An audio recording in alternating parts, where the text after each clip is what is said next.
Nagkita raw ang Kafdan sa IG post ni Mami Min, mga kasembreros. Kasi ang Kafdan pa parehong may hawak na baby, no? Nire-relate nila dito sa post ni Mami Min sa Instagram. I-justify pa natin yan, mga kasembreros, ha? Tapos si Alden ginawang bebe ko. Tapos trending pala, ha, ang stars on the floor kagabi, mga kasembreros. Yan at marami pang items sa vlog na ito. Pero unahin ko ito, mga kasembreros. Pinost ito kanina ng Outen, no, na, sa Instagram niya, mga kasembreros. Ito yung time na parang hindi ito na post nung pumunta siya doon, no, sa lugar nila, mga kasembreros, sa Siargao pa ito na tayo pupunta nila Alden. Tapos may pinuntahan siya ng isang lugar. Tapos nag-post nito sa IG, I see Outen, mga kasembreros. Hindi ko lang kilala kung sino ito. Kasi parang syempre na mga bagong mukha ito, mga kasembreros. So Blosset or Blosset 2. Hindi ko parang parang tindahan or dito, or parang relative ni Alden. Hindi ko alam, mga kasembreros. Ito si Outen. Tapos kumain sila ito ng empanada. Nag-drive si Alden. Kumain sila. Tapos hindi ko na alam kung isang tourist spot ito or kung ito mismo yung property ni na Alden, mga kasembreros, na doon nga sa Siargao, no? Pwedeng ganun. Kasi late niya na pinost eh. Ngayong araw lang niya pinost, mga kasembreros, ito. Itong si Outen, no, itong kulay red yung kanyang buhok, mga kasembrer. So yun. Tapos Afam Bridge. Baka ito nga yun, no, yung dito, yung property na Alden doon, binisita niya, mga kasembreros, kasi parang nakakapagtaka na late na pinost, mga kasembreros, ni Outen nga, no. Tapos parang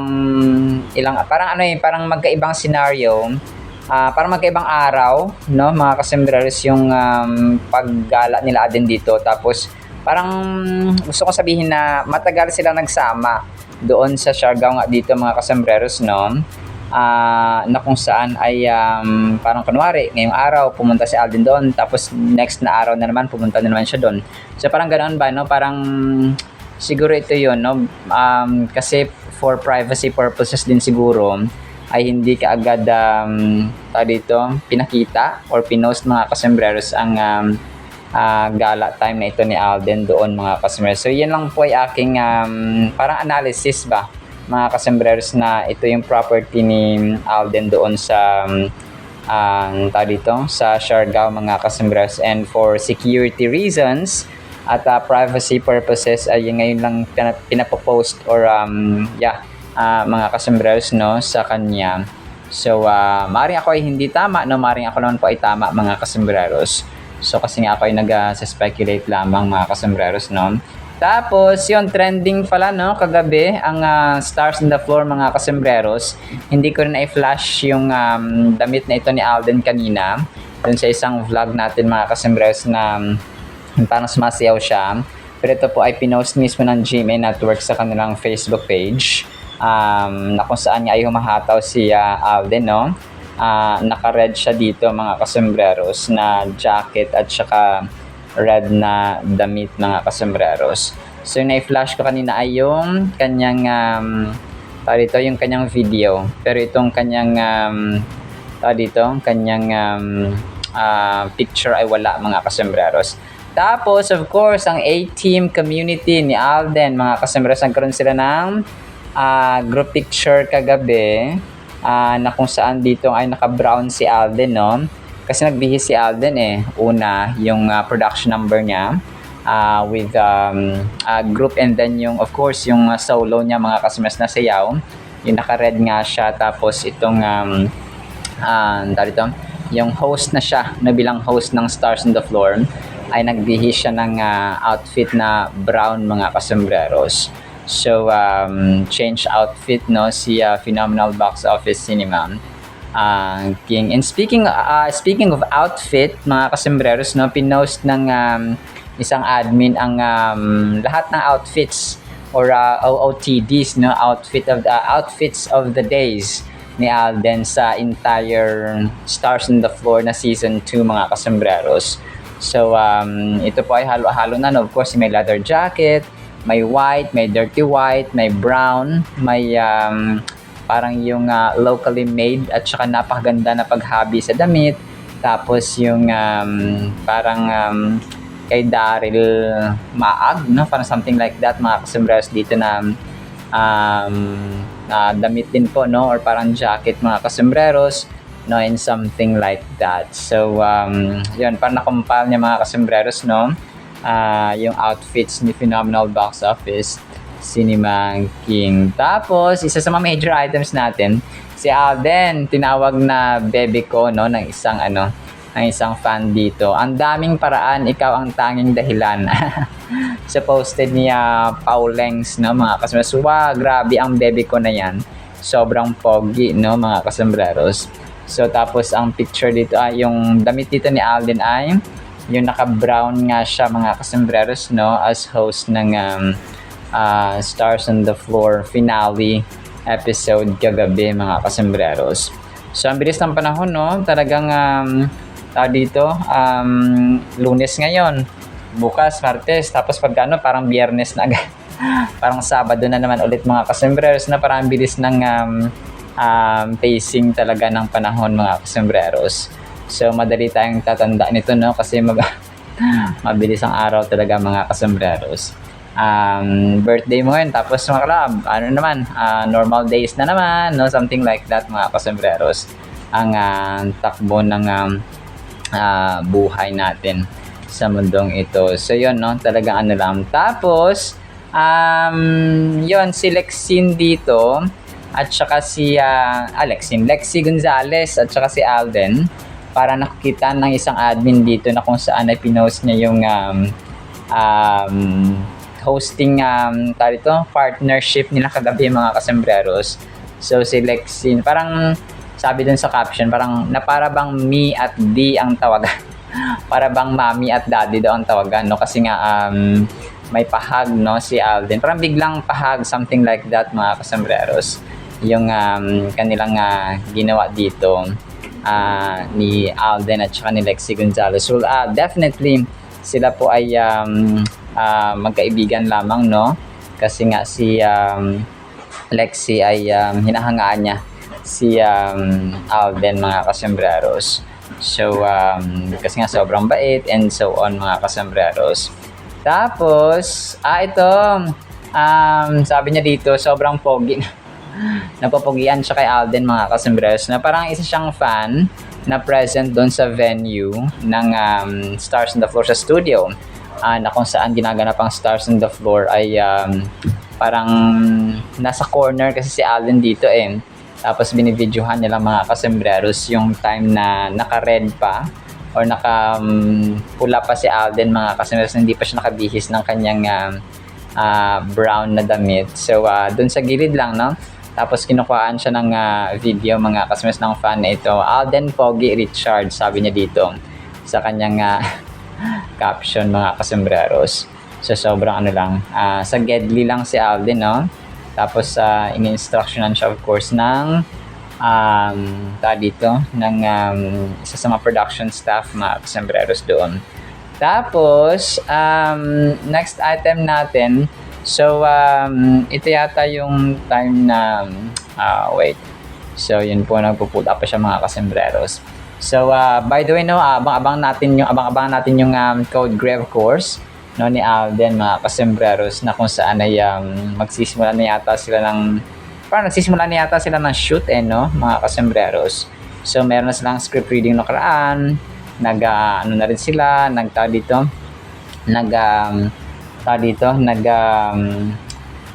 conference na rin and so on. So palagay ko ay nagsisimula na silang mag-shoot mga kasembreros, nag-look test, no, parang something like that.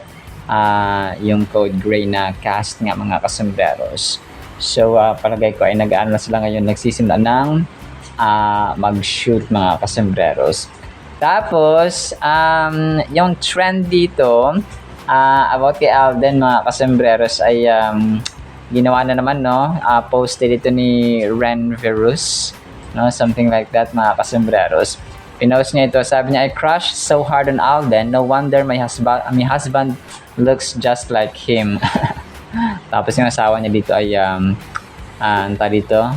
nagda-drive, mga kasombreros, no? Yung video na ginamit niya kay Alden ay nung time na nag-warm up siya sa Sparkle Run, mga kasombreros. So yung husband daw niya ay kamukha daw ni Alden Richards, no? Kasi nga pogi at saka mabango, mga kasombreros. Tapos major item natin, nag-post dito si Mami Min. Tapos na-relate ito ng mga tao na, tapos may ano kasi dito, may picture si Alden. Maliban pa doon, of course, no, yung kay Kath, mga kasombreros, na naka-white din siya, nakaputi din, tapos may hawak or may kasamang baby, mga kasombreros. So marami nagsispekulate na parang nagkita daw si Alden, something like that, na mga kasombreros. Si Mami Min dito, may pinost siya na nasa ano sila, nasa kainan ba ito, no? Nasa labas sila, mga kasombreros. Kasama niya yata dito sina Kay, si Tin, dito sila sa Air Bowls, mga kasombreros. Tapos sa Air Bowls ay may mga pagkain or food sila, mga kasombreros. Tapos ang video dito kasi si Mama Min, wait, wala dito sa video si Mama Min. Siya yata yung nag-video pero siya nag-post sa Instagram. Mga dalawa actually itong pinost ni Mami Min, no? Mga kasombreros. So hindi naman dito nakita si Kath, mga kasombreros.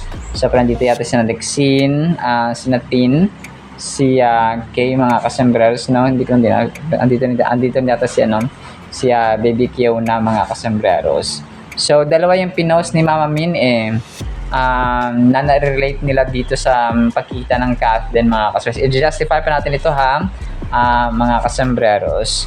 So yung isang pinost dito ni Mama Min, ayun, may mga pizza na siya. Andito si Papa Ted yata ito, mga kasombreros, no? Hindi. Wait, sino ba to? Parang hindi naman ito si Kevin, yung isang lalaki dito na nakahagip ng camera. Trattoria Altros, no, something like that. So pizza siya, kumain sila ng pizza, mga kasombreros, no?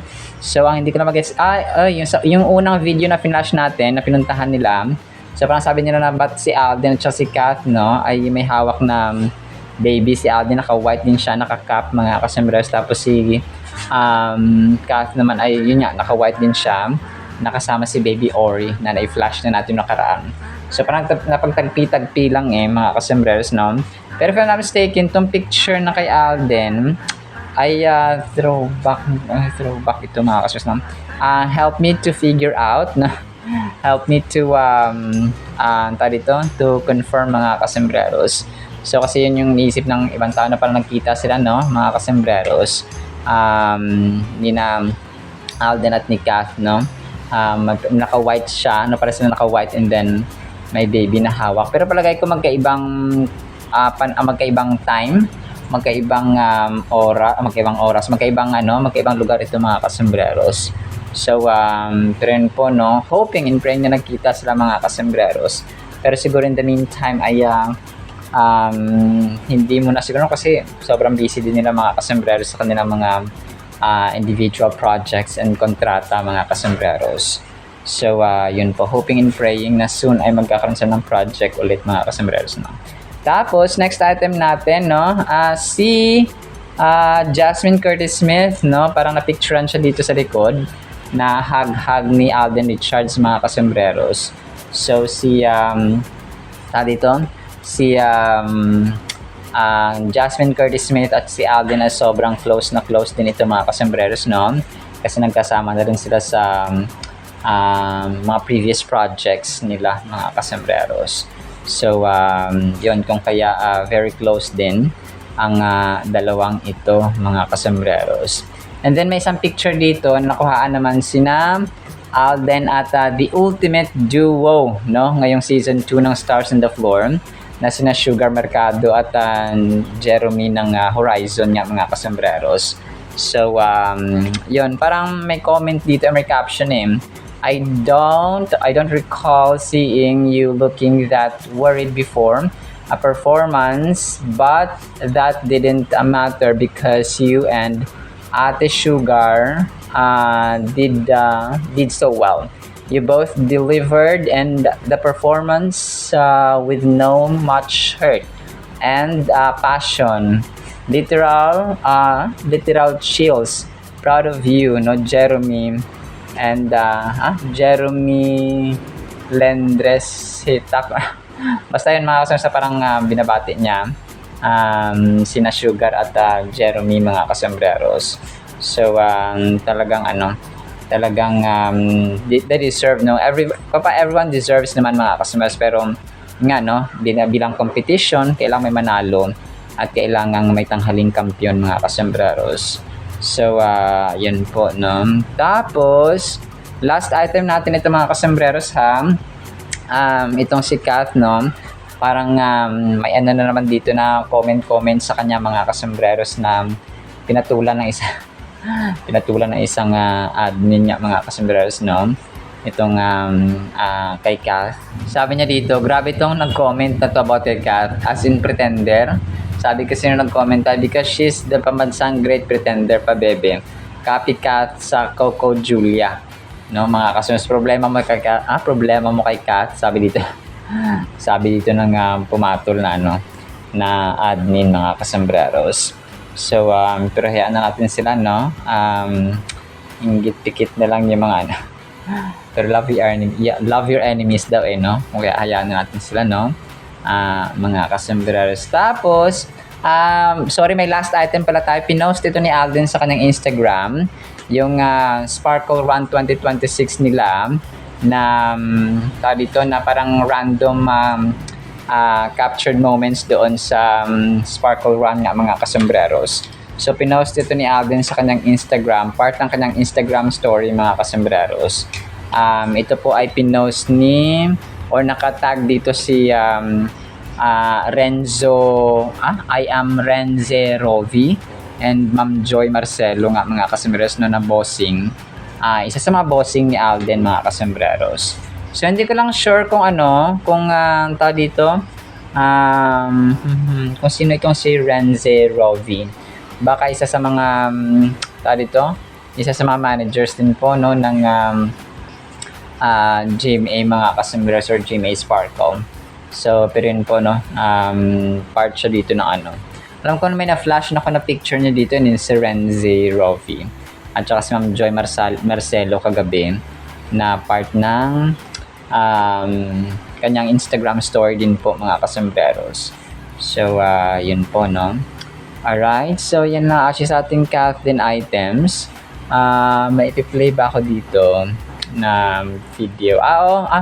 Yung kay Alden, pwede mo i-play ito, no, yung sa Siargao siya mga kasombreros. Yung iba kasi may may music na mga kasombreros, kaya hindi natin siya maipi-play. Pero yun, no, after nito ay pakinggan natin ang salita ng Panginoon na sobrang mahalaga sa ating buhay. Isang pinagpalang araw po, ha, sa bawat isa. My dear Rocky, dudong and dudong together. Wow! Yeah! Ang ganda ng Uber dito sa Siargao kasi ito driver, oh, diba? Reverend Lundy, meet and Panat, please do the honors of having the first one.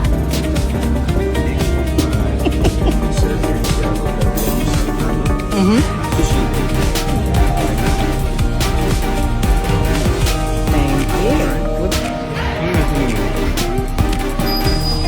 This is the famous Afam Bridge.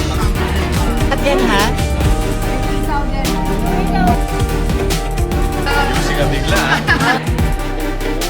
Sobrang makaka-relate tayo sa ating Word of God mga kasombreros. Ang title natin ay Baha Hanggang Leeg. Bakit kaya, no? Psalm 69 verse 1, Save me, O God, for the flood waters are up to my neck. So ito po mga kasombreros ay baha, no? Speaking of baha, parang bubuksan yata yung or binuksan yata yung flood control project or flood control scandal, mga kasembreros, no?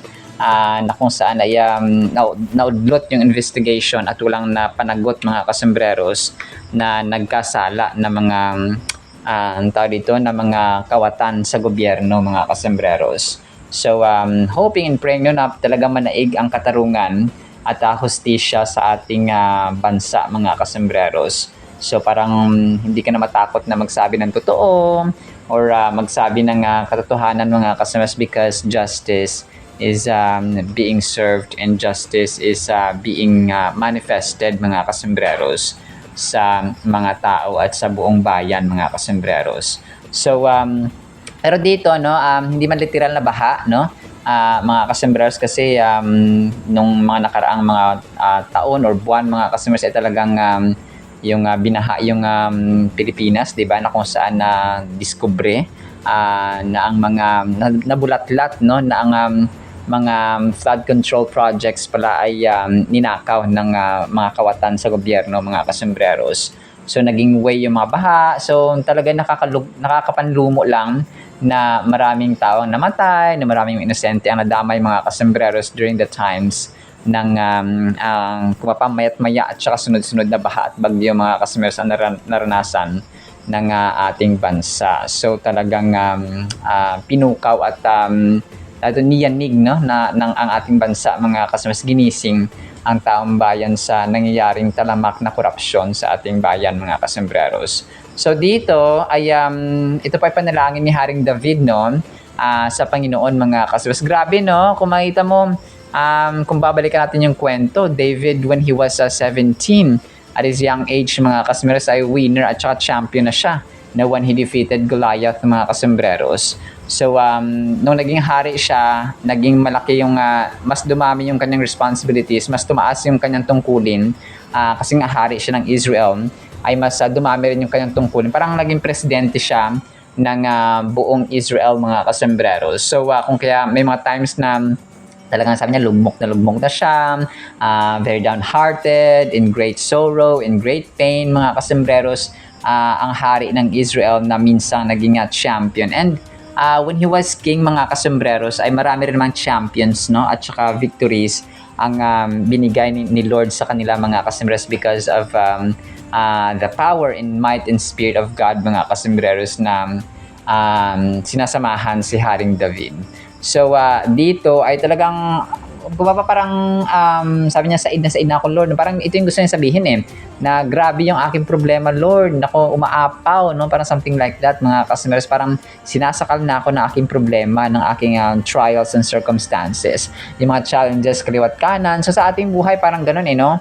May mga times na parang kaya ko bang lampasan ito? Kaya ko bang ma-resolve ito? Kaya masolve ko ba ito?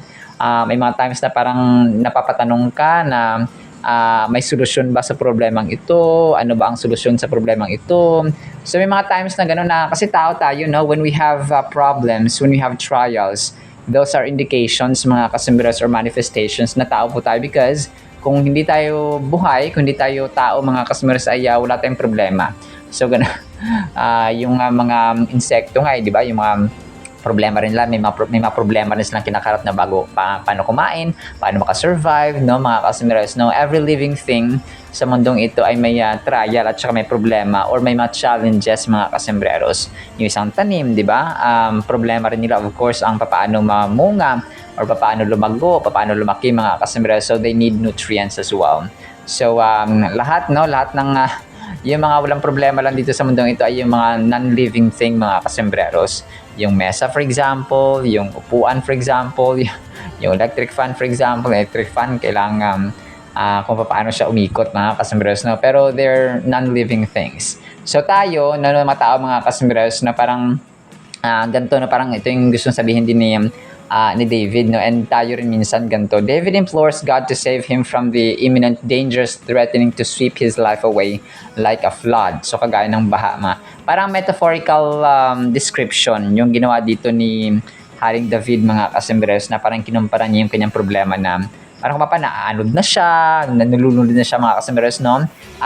He's drowning by his problems, mga kasembreros. is exhausted from crying out and is surrounded by many enemies who unjustly are against him. So yun siya, no? Kasi ano rin eh, marami siyang kalaban mga customers apart from his personal na mga problema, may kinakaharap pa siyang external problems mga kasembreros, yung yung kanyang bansa, no? Paano niya pangunahan, paano niya maisalba mga kasembreros from the enemies, at saka yung siguro yung economy, kailangan isalba, yung kanilang makakasundaluhan, yung kanilang teritoryo, kailangan maprotektahan, so sovereignty, no? So ganoon siya mga kasembreros. Kung kaya sa atin din ay talagang dapat po ay nagiging ano tayo. Si David kasi dito talagang takbuhan niya talaga ang Diyos.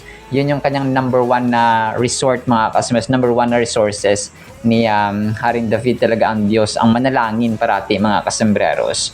So talagang sa ating buhay ganun din dapat, no? Yes, magtatrabaho tayo tama to resolve our financial problem. Kailangan pumasok sa eskwelahan, kailangan gawin ito, gawin yan, gawin ito, gawin yan, para maka-cope up sa lahat ng kakulangan natin sa buhay mga kasembreros, no? Especially kapag tayo pamilyado na. So yun siya, no? Pero yun nga, no? Apart from yung diligence natin, apart from our pagiging masipag, dapat ay prayerful po tayo. Okay? Yung panalangin mga kasembreros na nag-work si Lord in His spiritual realm. So the battle should be in spirit. This psalm appears to have been intended as worship music because it was addressed for the choir director. The phrase, according to Shoshana, may be a reference to a particularly musical melody or tune that is now unknown to us, but not to the people of David's cultural era. So parang ito ay historical background niya mga kasembreros. So ito po ay talagang urgent and simple petition kasi ito mga kasembreros. So sa isang korte, di ba, may urgent ka na kaso, urgent na case, for example, sa iyong trabaho. So ano siya kasi, save me, O God, sabi niya dito sa pinakunang verse mga kasembreros, na nag-a-appeal siya sa Panginoon. Kung pa yung urgent at saka yung desire niya to ask an answer mga kasembreros, or beg for an answer sa Panginoon na makinig, no? That God would listen to his plea mga kasembreros. He asks God to physically save him from the harm his enemies intend for him. So kasi sabi nga natin kanina, no, marami, no, ang kalaban ni David ay apart from his kingdom, may mga threats, may mga banta, no? Parang politika, no? Parang politika ngayon mga kasembreros na may mga nagbabantaan. So parang ganoon siya mga kasembreros. Pero yung pinaka lang kasi dito sa kanya ay he was after of praying, asking, and depending and believing and trusting God mga kasembreros. So sana nga, no, yung mga ating politiko, yung ating yung ating mga magulang, sa kay Lord talaga parati dumidepende mga kasembreros. So imagine mo, presidente, vice president, senators, governors, mayors, congressmen, may mga takot sa Panginoon. For example, no, talagang magkakaroon tayo ng hindi man perfectong bansa, pero maunlad, no, at saka nagkakaisa ang bawat Pilipino mga kasembreros. We're not perfect, no, pero nandun, iba kasi yung leaders na may takot sa Panginoon eh, kasi takot sila mga maulimbat ng pera. Takot silang kung pa ang godly character may apply nila. Nandun yung compassion, yung awa nila sa mga tao, nandun yung welfare na unahin nila yung charity at saka welfare ng mga tao, kasi nga may takot at saka may pag-ibig sila sa Diyos. So ganun siya, yung characters ni Lord mapopossess nila mga kasos because Christian sila, no? Ganoon siya mga kasembreros. So yun ang kaibahan kasi ng may takot at walang takot sa Diyos mga kasembreros. May personal relationship sa Diyos at saka walang personal relationship sa Diyos. So ganoon siya mga kasembreros. Ang ang sabi dito ni Haring David na yung David leadership or David's leadership. So yun nga sana yung tawag dito yung gayahin ng mga politiko, ng mga government officials natin mga kasembreros, because alam natin na yung character ni David ay parang character na ni Lord na he's always depending, he's always trusting, and he hates unrighteousness, no? Galit si si David mga kasombrero sa sa partial, sa unfairness, no? Sa mga hindi makatarungan, sa hindi patas mga kasombrero, no? Ayaw na ayaw niya because he was a man after God's own heart. So he possesses the characters of God mga kasombrero. So definitely dapat yung mga politicians natin gano'n, no? Because if they are afraid of God, if they fear God mga kasombrero, if they love God, they will also show kindness, they will also kapag galit sila, no, sa kasamaan mga kasombrero. On the other hand, ay mamahalin nila ang kabutihan at welfare ng mga tao because yun ang gusto ng Panginoon at yun ang character ng Diyos mga kasombreros. So pero yun nga, no, let's still continue praying sa ating bansa mga kasombreros na manaig ang kabutihan, manaig ang hustisya at manaig ang katarungan mga kasombreros always and always. So I know and I believe mga kasombreros na nire-restore ng Lord mga kasombreros ang ating bansa, no, from injustices and unfairness mga kasombreros na experience natin for the past few years or months mga kasombreros. Alright, salamat po sa ating Word of God, ha? No, apay pagpalain po tayo ng pag-ibig, pananampalataya, pag-asa, and of course, no, yung ating pakikiniig talaga at pagtiwala sa Panginoon mga kasombreros na marami man tayong problema, parang baha man ang ating problema, ay magtitiwala tayo sa Diyos at sa may kapal mga kasombreros always and always. Alright, so in the mighty, holy, sweet, magnificent name of the Lord Jesus Christ we pray, with the communion of the Holy Spirit of the living God, and everyone said Amen and Amen. See you sa next segment mga kasombreros, and paalam po. I love you all.